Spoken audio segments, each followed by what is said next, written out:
তো ড্রাগনটা বড় হোক, তো তারপর তোমাদেরকে দেখাবো। তো সারাদিন আজকে বাড়িতে শুয়েছিলাম, তো এখন একটু বিকেলে বাইরে বেড়াতে যাব, মানে বাইরে পাড়াই রাস্তায়। তো বাড়িতে মানে আমি একা আছি আর আব্বাও কাজে গেছে। তো তারপর বিকেলে ভাইকে ডাকতে গেছিলাম বাইরে বেড়াতে যাওয়ার জন্য। তো ভাইয়ের গায়ে বলে পক্স হয়েছে, তো তার জন্য ভাই যেতে পারবে না, এখন 7 দিন বাড়িতে বসে থাকবে। আর এটাও আমার সাথে কোনোদিন হয়নি, কবে যদি হয়।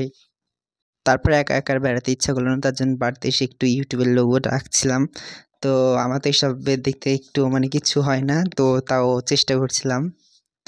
আর একটা কলম দিয়ে করেছি আর একটা রং পেন্সিল দিয়ে করেছি। তো এটা হচ্ছে রং পেন্সিলের। তো তোমাদেরকে ফাইনাল লুক দেখাবো, দাঁড়াও। তো এটা হচ্ছে ফাইনাল লুক। ইউটিউবার আমার চ্যানেলের নামটা লিখে দিয়েছি হাবিব ডে ভ্লগ। তো এখানে এটা আমি কলম দিয়ে গেছি ছোট, এটা আমার বেশি ভালো লাগছে বড়টার থেকে, কারণ বড়টার রঙের কালারটা বেশি হয় না, এটা কলম দিয়ে করছি ভালো লাগছে। আর এখানে নিচে লিখেছি হাবিব ডে ভ্লগ।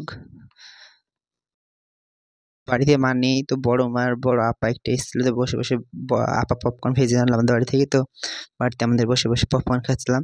তো আপা বললো একটু গুল এনে দিয়ে দোকান থেকে, তো গুল এনে দিয়ে আজকে মিনি ব্লগটা শেষ করলাম। তো